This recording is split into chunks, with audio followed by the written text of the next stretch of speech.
जय हिंद दोस्तों, वंदे मातरम। पश्चिम बंगाल की राजनीति हमेशा से ही तीव्र संघर्षों और आरोपों प्रत्यारोपों से भरी रही है। हाल ही में विपक्ष के नेता और बीजेपी के विधायक शुभेंदु अधिकारी ने मुख्यमंत्री ममता बनर्जी के खिलाफ में 100 करोड़ रुपए की मानहानि का मुकदमा दायर किया है, जो राज्य की राजनीतिक गतिशीलता में एक नया मोड़ लेकर के आया है। दोस्तों, ये मुकदमा कोयला घोटाले से जुड़े आरोपों पर आधारित है, जहां पर ममता बनर्जी ने शुभेंदु अधिकारी और केंद्रीय गृह मंत्री अमित शाह को घोटाले से जोड़ने का दावा किया था। इस घटना ने तृणमूल कांग्रेस के खेमे में हलचल पैदा कर दी है, लेकिन सवाल यहां पर यह उठता है कि क्या यह विवाद ममता बनर्जी की अपनी राजनीतिक रणनीतियों का परिणाम है या फिर यह विपक्ष की ओर से एक सुनियोजित हमला। आइए इस रिपोर्ट में समझते हैं। कोयला घोटाला विशेष रूप से पश्चिम बंगाल और झारखंड की सीमाओं पर अवैध कोयला खनन से जुड़ा हुआ है, जो साल 2020 से इन्फोर्समेंट डायरेक्टोरेट की जांच के केंद्र में रहा है। इस घोटाले में अनुमानित हजारों करोड़ों रुपए की हेराफेरी का आरोप है ममता बनर्जी की सरकार के तमाम नेताओं पर, जिसमें ईस्टर्न कोल फील्ड्स लिमिटेड यानी कि ईसीएल से जुड़े अवैध खनन और तस्करी भी शामिल है। ईडी की जांच में कई टीएमसी के नेता और उनके करीबी सामने आ चुके हैं, जैसे कि विनय मिश्रा और अनुपम मंडल। यहां तक कि पश्चिम बंगाल की मुख्यमंत्री ममता बनर्जी के भतीजे और टीएमसी से सांसद अभिषेक बनर्जी को भी इन्वेस्टिगेटिव एजेंसी की तरफ से समन जारी किया जा चुका है। हालांकि उन्होंने किसी भी गलत काम करने से इनकार किया है, लेकिन वो भी जांच एजेंसियों के रडार पर हैं। और ममता बनर्जी की जो रीसेंट एक्टिविटी थी आईपैक में जाकर के सबूतों को चुराना, वो सब इसी कड़ी का हिस्सा लगता है। दोस्तों, इस संदर्भ में ममता बनर्जी ने जनवरी के ही महीने में सार्वजनिक रूप से शुभेंदु अधिकारी और अमित शाह पर आरोप लगाए थे कि वो कोयला घोटाले में शामिल हैं और घोटाले का पैसा अमित शाह तक पहुंचाया गया। ममता बनर्जी ने दावा किया था कि उनके पास में पुख्ता सबूत हैं। आपको याद होगा, उन्होंने पब्लिक को संबोधित करते हुए कहा था कि उनके पास में पेन ड्राइव है, वो उसे सार्वजनिक भी करेंगे अगर जरूरत पड़ेगी तो, लेकिन फिलहाल उन्होंने अभी तक सार्वजनिक नहीं किया। शुभेंदु अधिकारी, जो कि भारतीय जनता पार्टी के विधायक हैं और पश्चिम बंगाल में नेता प्रतिपक्ष भी हैं, उन्होंने इन तमाम आरोपों को दुर्भावनापूर्ण बताया था। उन्होंने पहले एक कानूनी नोटिस भेजा ममता बनर्जी को, जिसमें 72 घंटे के अंदर अंदर तमाम सबूतों को पब्लिक डोमेन में पब्लिश करने की बात कही।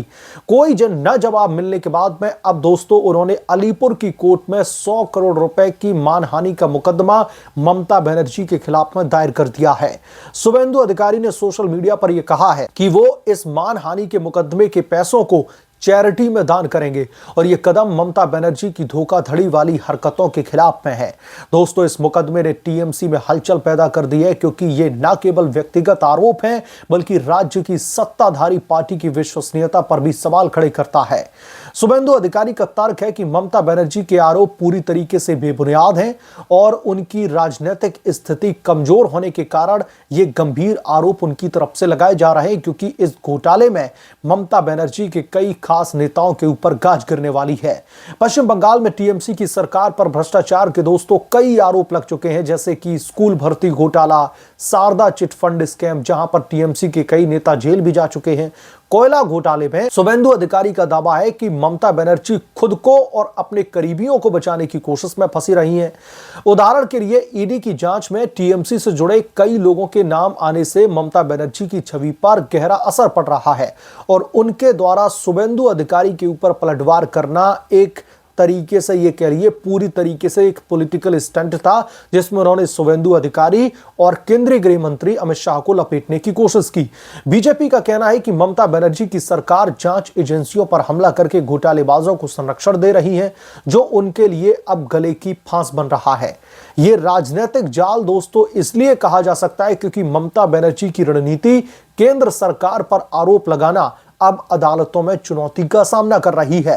यदि मुकदमा आगे बढ़ता है तो ममता बनर्जी को सबूत पेश करने पड़ सकते हैं, तो या तो उनके दावों को मजबूत करेंगे या फिर उन्हें कमजोर साबित करेंगे।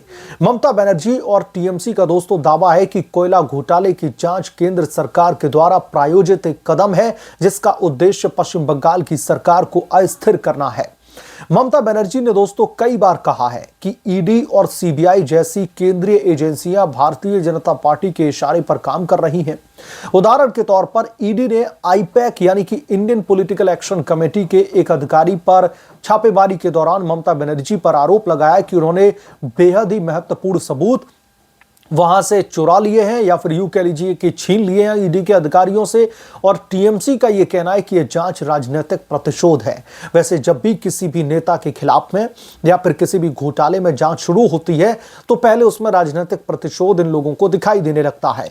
विशेष रूप से दोस्तों साल 2021 के विधानसभा के चुनाव में भाजपा की हार के बाद में ममता बनर्जी के समर्थकों का यह मानना है कि शुभेंदु अधिकारी का मुकदमा एक विचलन रणनीति है जो टीएमसी के नेताओं पर चल रही जांच से ध्यान हटाने का प्रयास है।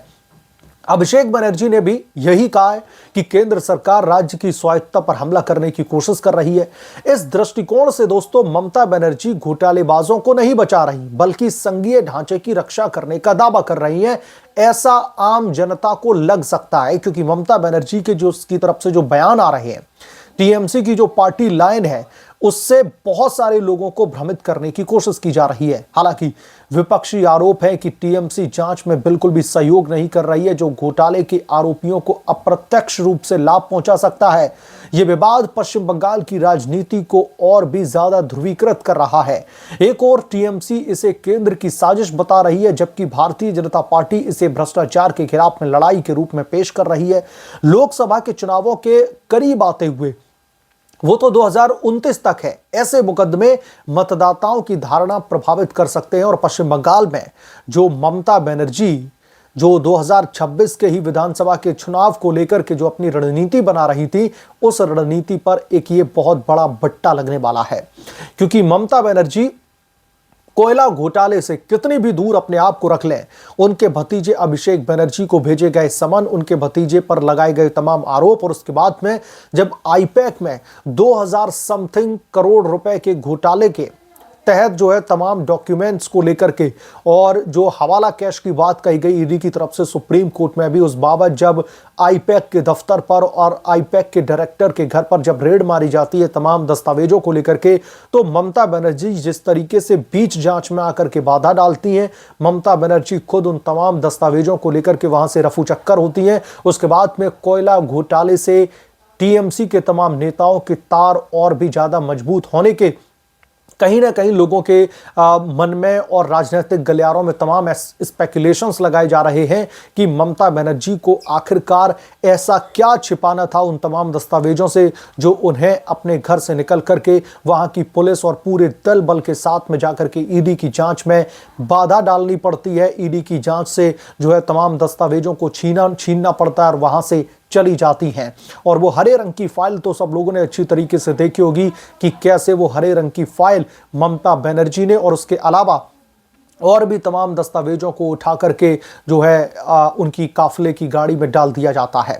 बहरहाल तो ममता बनर्जी के खिलाफ में अब बीजेपी के नेता और पश्चिम बंगाल में नेता प्रतिपक्ष शुभेंदु अधिकारी ने यह मुकदमा दायर कर दिया है। मानहानि का 100 करोड़ रुपए का डिफेमेशन सूट फाइल किया गया है और उन्होंने यह भी कहा है कि ममता बनर्जी के ऊपर दायर किए गए इस 100 करोड़ रुपए के मानहानि के मुकदमे को जो भी उन्हें पैसा मिलेगा, जैसे कि उन्होंने 100 करोड़ रुपए का क्लेम किया है, उस 100 करोड़ रुपए की वो चैरिटी करेंगे, चैरिटी में दान करेंगे। ये अब शुभेंदु अधिकारी ने सोशल मीडिया पर जानकारी दी है। ममता बनर्जी के खिलाफ में ऑलरेडी का जो कानूनी शिकंजा है वो कसता चला जा रहा है, चाहे फिर वो ईडी की तरफ से तमाम दलीलें सुप्रीम कोर्ट में पेश की गई और फिर सुप्रीम कोर्ट की तरफ से नोटिस जारी किया गया। ममता बनर्जी को एक बहुत बड़ा झटका भी लगा, तो अब चारों तरफ से ममता बनर्जी का घेराव होता दिख रहा है। बहरहाल आप क्या सोचते हैं इसके बारे में, आपकी क्या राय है, मैं कमेंट करके जरूर बताएं। जल्द मिलूंगा किस दूसरे बड़े अपडेट के साथ में, तब तक के लिए धन्यवाद। अगर आप लोग चैनल पर नए हैं तो प्लीज चैनल को सब्सक्राइब करें, साइड बने बेल आइकन को जरूर प्रेस करें ताकि जब भी मैं कोई बड़ी खबर लेकर आऊं तो इसकी जानकारी सबसे पहले आपको मिले।